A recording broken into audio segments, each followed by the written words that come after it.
Assalamualaikum warahmatullahi wabarakatuh.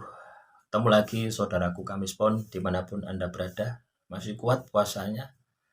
Ya enteng ya. Kamispon kok gak kuat puasa ini kan ya lucu gitu. Ya. Tema kali ini adalah intuisi dan pikiran. Nah, intuisi ini adalah dimensi rasa, dimensi ilahiyah, ya, dimensi energi. Sedangkan pikiran, ya, akal pikiran kita, dimensi logika. Jadi logika kita ya, akal pikiran kita itu biasanya ya, yang nggak biasanya ya, pada dasarnya itu dilambari atau dibentuk oleh pendidikan kita, dibentuk oleh pengalaman kita, dibentuk oleh lingkungan kita. Sehingga apa yang kita ketahui ya itu hasilnya itu gitu loh. Misalkan apa mencuri itu tidak baik ya tidak baik. Ya, nah itu pengalaman kita kan semacam itu.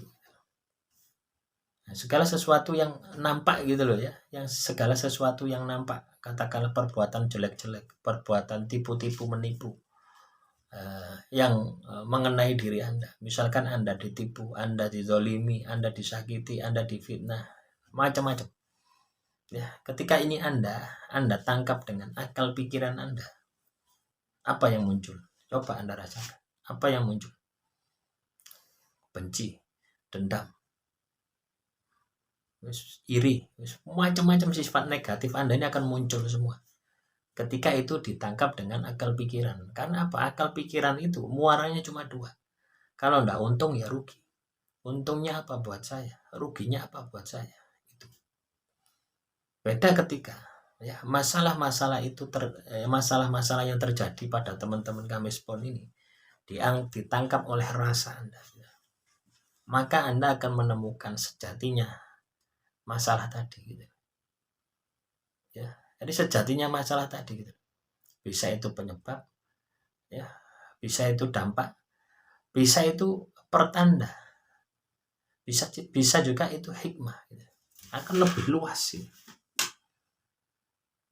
Karena Anda tidak terkotak, ya, istilahnya tidak tersegel. Kalau rasa itu tidak tersegel.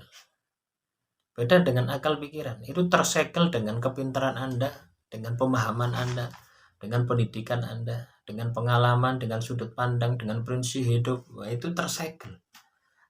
Tetapi kalau rasa, ya, intuisi, mata batin ini tidak tersegel karena hubungannya dengan Tuhan, bersih.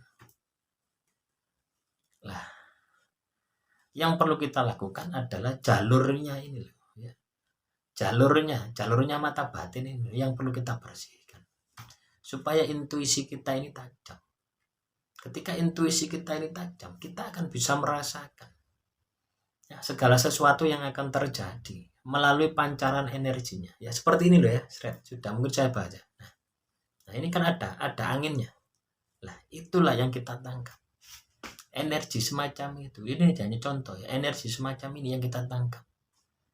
Dan itu bisa diartikan ketika mata batin Anda tajam, ketika intuisi Anda sudah jalan.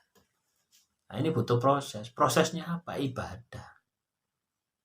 Nah bulan suci Ramadan ini momentum ya bagi teman-teman Kamispon untuk menajamkan intuisi Anda, menajamkan rasa Anda, mengendorkan pikiran Anda. Dengan keruatan hidup ini kita kendorkan.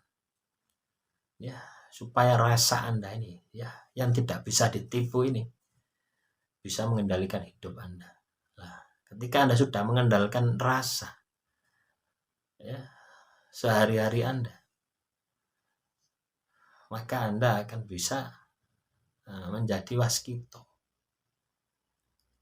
Tahu sebelum kejadian. Bukan berarti itu sesuatu yang sulit, bukan. Itu bisa kita pelajari.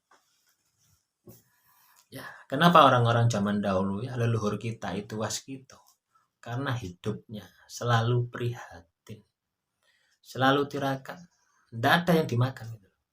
Akhirnya puasa, akhirnya tercipta puasa mute, puasa ngerowot, puasa ngalong. Itu bukan karena sesuatu ya, tapi karena memang kehidupannya ya kehidupannya mengharuskan semacam itu. Nah, ketika kita bisa melakukan semacam itu, ya justru akan lebih powerful lagi gitu loh daripada leluhur kita. Kenapa? Karena godaan yang kita hadapi jauh lebih besar. Kalau dulu ya leluhur kita topo di gua-gua, di gunung-gunung. Nah, paling gangguannya demit. Ya. Tapi kalau kita topo di perumahan, di mall, ya, gangguannya siapa? Ya, cewek berginju. Nah, lebih berbahaya. Tetapi hasilnya akan lebih efektif, lebih jos. Ya. Demikian saudaraku Kamispon, semoga sedikit materi kali ini bisa menambah wawasan teman-teman ya. Tidak hanya menambah wawasan tapi harus diaplikasikan supaya Anda ini bisa membuktikan apa yang saya sampaikan. Akhirul kalam, wassalamualaikum warahmatullahi wabarakatuh. Salam rahayu, rahayu, rahayu.